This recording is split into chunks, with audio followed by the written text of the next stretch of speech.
So recently Wuthering Waves have released a ton of new stuff about their new area Rinascita. Rinascita is probably one of the most anticipated updates for the game, and it's set to come out on January the 2nd. And what Wuthering Waves have been doing is actually drip marketing a lot of the characters and showing off some of their early designs, with them actually going into much more detail on some of the characters which are releasing pretty much daily, which I think is a very good thing for them in terms of their advertising. But in this video we're going to be going over one character in particular, alas Carlotta, Charmander, Carlotta?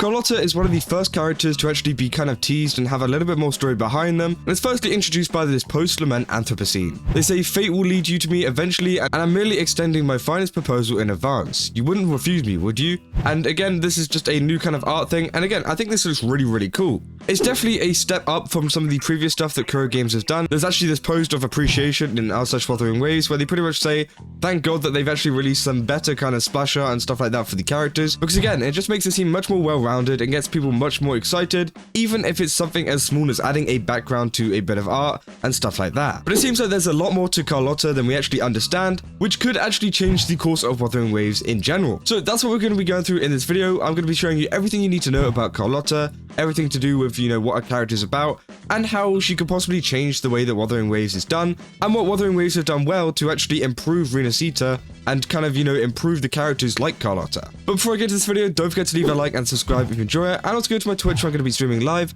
I definitely recommend going over there. It'll be down in the description below or in the pinned comment. So yeah, just go over there, I'll be live, and just give me a follow so you get notified as soon as I go live. But let's get back into the video. So obviously this is also followed up by a short thing, which I'm pretty sure was actually posted on their YouTube short and TikTok as well. Now obviously this kind of zoom in on her gun was kind of interesting. It's gotten a lot of people talking about what her actual weapon is, because if you saw her in the drip marketing, she's actually holding a much bigger kind of shotgun rifle kind of thing, which got some people kind of confused because yeah, again, they look completely different, but it could be part of her kind of skill set. But over on the Wuthering Waves Japanese side, they've actually announced the voice actor for the characters, which we actually haven't heard anything on the English side yet, but Japan seems to be releasing one every day that comes out with one of these kind of things. Now obviously it seems like Carlotta is going to be a pretty important character whenever we go to Rinascita. I'm guessing they're going to be some kind of guide to kind of show us around. I think that's going to be their kind of role in the story, and obviously this is going to need a very important voice actor, and the voice actor they actually chose for her is Kana Ueda. Now if you haven't heard of Kana Ueda, well, she's voiced some massive characters and some in gacha games that you might know. So obviously the first one, the biggest one, which people are most excited about, is Rin from Fate. If you haven't watched Fate, then Rin Tosaka is an absolutely amazing character who is voiced very well and kind of follows that whole tsundere trope thing. She is literally the tsundere whenever it comes to anime. So it makes me think that that's going to be her kind of character type whenever we actually get into the game, whenever we actually interact with Carlotta, because again, it's going to be very similar. Now obviously she voices some other big characters too, like obviously some other ones from Fate, and also Anastasia from ReZero, which again is really great, and also even more really great characters which aren't even mentioned on this image. But one of the big ones as well is also Yoimiya from Genshin Impact. It means that, Wuthering Waves are kind of getting a lot of these voice actors from other gacha games, from other big series, and actually implementing them into their game. Now, obviously due to Rin being in this, and there's also a couple of other voice actors which are rumored to be, coming over to the game, I could actually potentially switch my game over to Japanese just because of the sheer quality of the voice actors that they're getting in. Now, as I said, we still don't have any information on the English voice actors, which kind of sucks. I wish we did, but again, they seem to be much more interested in the Japanese voice actors that are coming out. But even if we look through some of the old kind of Wuthering Waves cast, now there are some actual really big voice actors that voice some of these characters, and they have some big roles in some animes. But at the same time, they also give a chance to some of the smaller voice actors, which maybe don't have as many roles. Now, obviously, this is probably split up by 5 stars and 4 stars. They probably give the chances to the smaller ones in the 4 stars, and some of these big 5 stars do have some bigger names kind of voicing them, who actually have a lot of experience under their belt. So again, it is really great to see that there is this kind of diverse cast whenever it comes to kind of experience and just kind of overall popularity in the industry, because again, they've all done a very good job. But what we're starting to see with Rinascita is actually a build-up of popularity of Wuthering Waves, meaning that we're having these big voice actors like Kana Ueda, who is, again, a massive voice actor in the fact that she voices, Rin, which is probably one of the most popular female characters in anime ever. There were so many people getting excited for that, including me, because again, I've been watching Fate recently, and Rin has been a massive part of Fate, and again, it's just really exciting.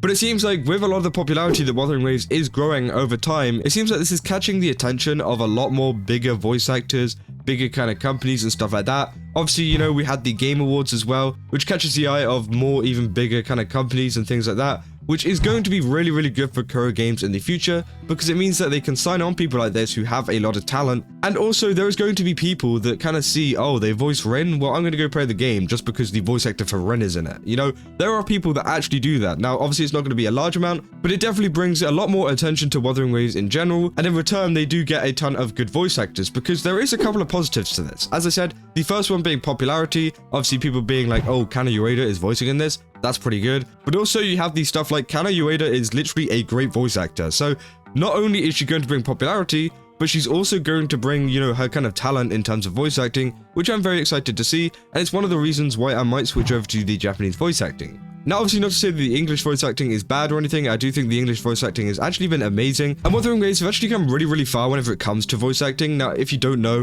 whenever the game first came out, the voice acting was kind of poor. There was moments in it where it was just like, ooh, I don't know about that, and actually Wuthering Waves went back and fixed a lot of those issues to try and improve the game overall, and it seems like since then, they've actually been kind of smooth sailing. Now, obviously Wuthering Waves have had a lot of issues, you know, constantly that have been happening in the game, but they've been quick to fix it. But this is one of these issues where they fixed it once and it just hasn't really come back up again, which I think is a very, very good thing. I think Wuthering Waves definitely have improved on it whenever it comes to adding good voice actors and good voice directors as well. So hopefully these voice directors can work very well with some of these super popular voice actors. And at the same time, I really hope that with the English voice acting and some of the other kind of languages, maybe even Chinese and stuff like that, that they do actually hire some of the kind of, you know, more known voice actors, so that it can drive even more attention to the game, because again, it would be amazing, and not only that, you'd have a cast of really, really good voice actors. So again, I just kind of wanted to talk about that overall, because I definitely think this will improve Wuthering Waves' quality overall, and I think that Rinascita is going to be a very, very cool place, especially if we have characters like this. And obviously, as I mentioned, Wuthering Waves have really, really improved as well whenever it comes to marketing a lot of their characters.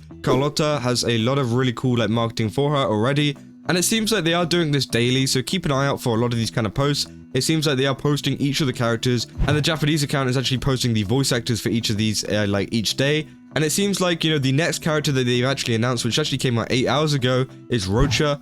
Again, really, really cool like splash art and background. I think it definitely is a lot better than the previous kind of splash art we've had, and they've been improving with their characters marketing overall, which I think is really great, and it definitely keeps a lot more people kind of engaged with the game, and it doesn't look so bland anymore, which I think is great. And also they did announce the voice actor for Roccia as well. I did have a look at who her voice actor was. It wasn't as big as Kana Ueda, but also she voices characters like Chica and also Roxy, who are some very, very popular characters too.